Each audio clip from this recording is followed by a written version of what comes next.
Hello, my name is Keesha Charles, and welcome back to Keesha's Corner.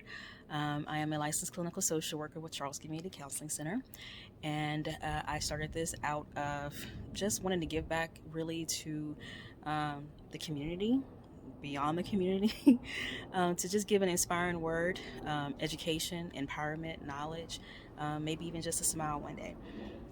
But a lot of what I talk about is out of personal experience, also out of 20 plus years of professional experience. So, kind of combination of both. But I always encourage individuals to seek professional counseling if you do need it. It's not necessarily through myself, so this is not an advertisement, it's just an FYI. I've had some requests. But I do encourage you to seek counsel if you need it, if this inspires you. I also want to break that stigma of mental health, mental illness. It should be treated like every other illness that we encounter, from high blood pressure to diabetes to cancer. You go to the doctor, you treat it when something is wrong. Treat your mental health the same. Be kind to yourself. Today, I wanted to talk about something that might be a bit touchy for some individuals, may even trigger some individuals, but it was about trauma.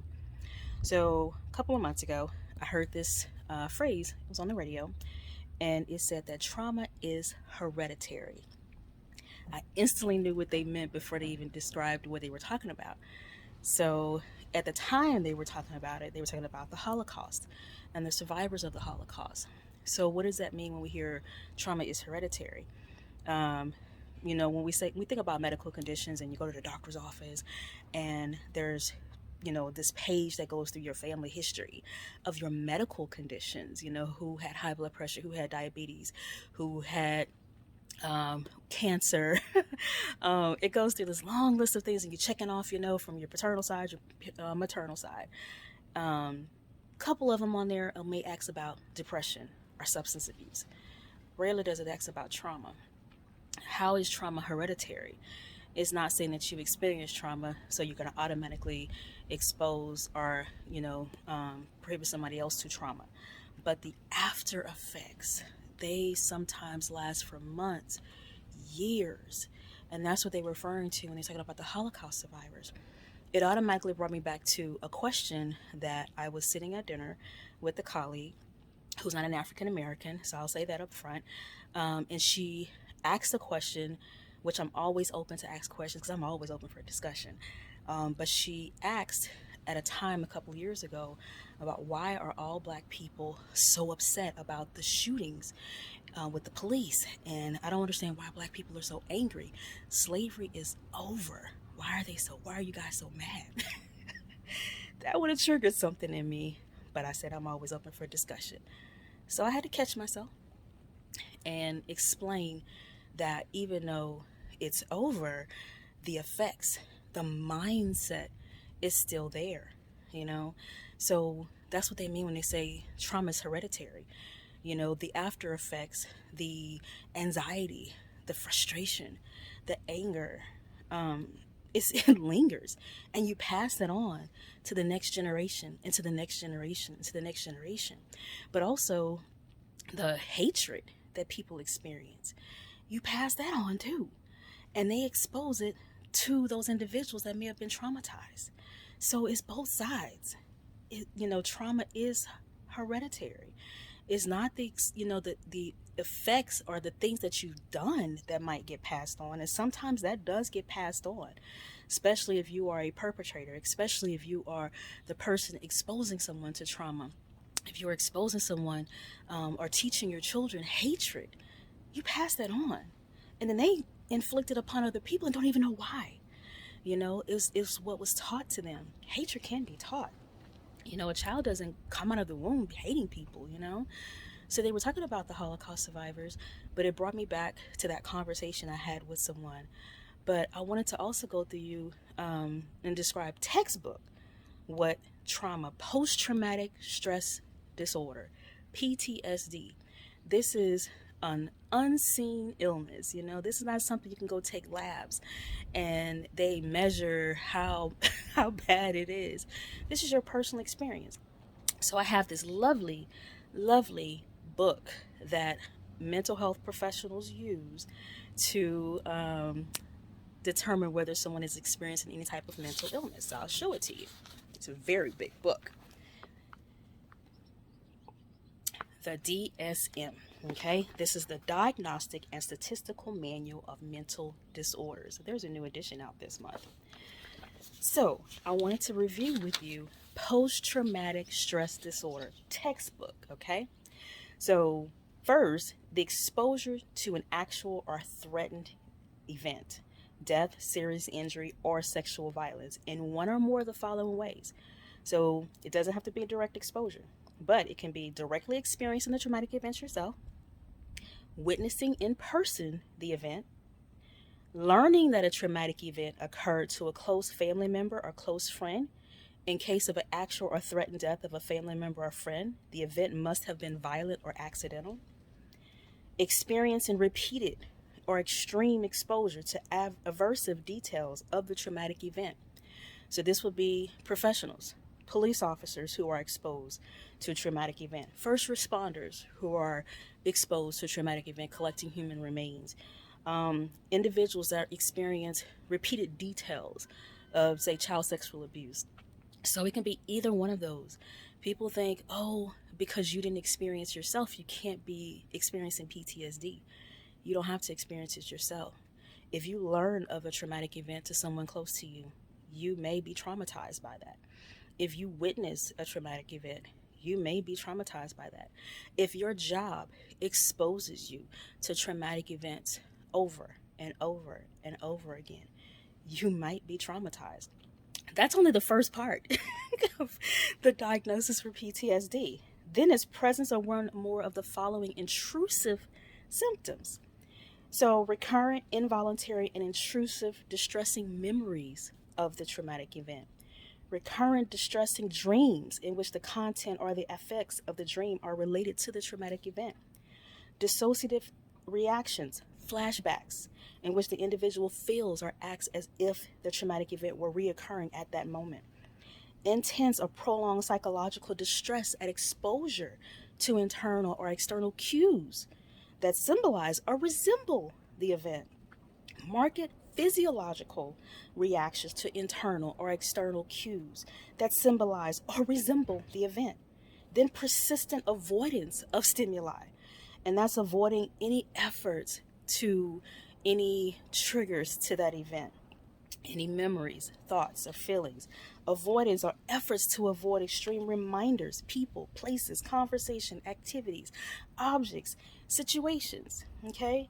Then a negative alternations in conditions and mood. Inability to remember an important event. You may have blocked some things out. Persistent and exaggerated negative beliefs or expectations about oneself. Persistent, distorted conditions about the cause or consequences.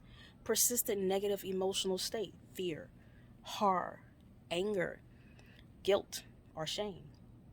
Markedly diminished interest or participation in significant activities. Feelings of detachment or estrangement from others, isolating behaviors. Persistent inability to experience positive emotions, inability to experience happiness, satisfaction, or loving feelings.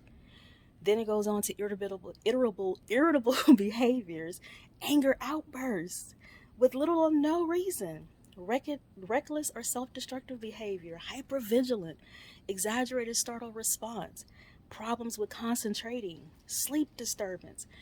All of these are symptoms of PTSD. So, don't take it for granted you've gone through something and you don't understand why you have certain experiences, why you have certain responses to things. Many of us got into this profession because of our own personal experience. I myself experienced trauma. I can think of 2 events in my adolescent years, and as an adult, I'm a wartime veteran. So I've been through some things. I got into this profession to show others that they can heal too, that they can work through things as well. I remember at 15 years old, sitting at my grandmother's house, reading a newspaper, showing my age. They had newspapers that actually got delivered to the house back then, or somebody sent you to the store to get a newspaper. So I remember reading this article, and it had in there all these statistics, right? So based on the statistics, it was saying that children who experience long list of things on there with, it would have a higher probability basically of ending up dead, incarcerated, pregnant, on welfare, or in an abusive relationship. The list of statistics on there, I fell into the majority of those statistics. It was at that time, I remember putting that newspaper down and said, I will not be a statistic. I refused. I made a choice at that time to start my healing process.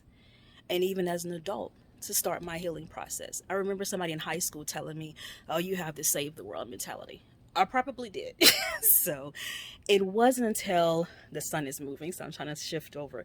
But it wasn't until I got older, I realized I can't save everybody, but I can try one person at a time. It wasn't until I got older that I realized, too, not everybody wants to be saved. There's so many people out there that has experienced traumatic events. There's so many people out there. There's so many different forms of trauma, but if it's interrupting your daily function, your social and occupational functioning, get help. I want to be able to touch base on the different forms of trauma that people can experience over the next few sessions or videos that I do, but I wanted to give you the basis of what trauma is. And trauma is hereditary. You can pass on those effects to others. You can pass on the feelings of hatred, anger, fear to your children, to your grandchildren. Your children will end up passing it on and don't even know why. Your grandchildren will end up passing it on and don't know why.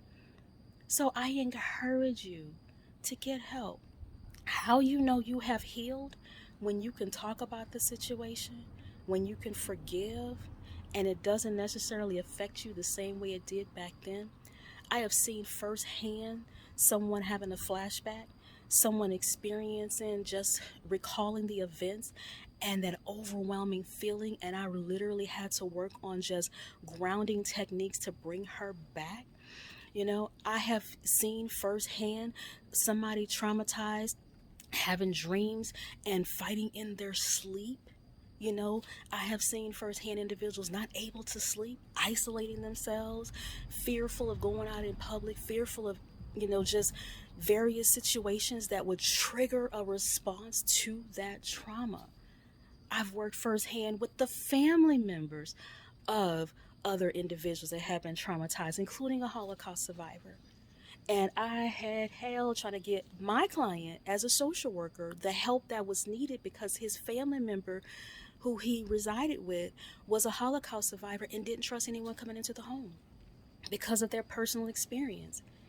It affects you in so many areas. But it's not just you that it affects. It affects your children. It affects your grandchildren. It affects those closest to you that love you, your friends. I have seen it firsthand. And like I said, I got into this profession because of my own personal experience. And I share it with individuals on an as-need basis because I have been able to work through quite a few of those things. And it took years sometimes. But the anger was there initially. The hurt was there initially. But to be able to forgive and to talk to those individuals and to still love those individuals because my heart actually, grew for them.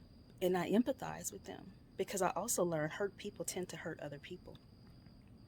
You'd be surprised how many of those individuals that's out there hurting other individuals have been hurt themselves because they didn't heal either.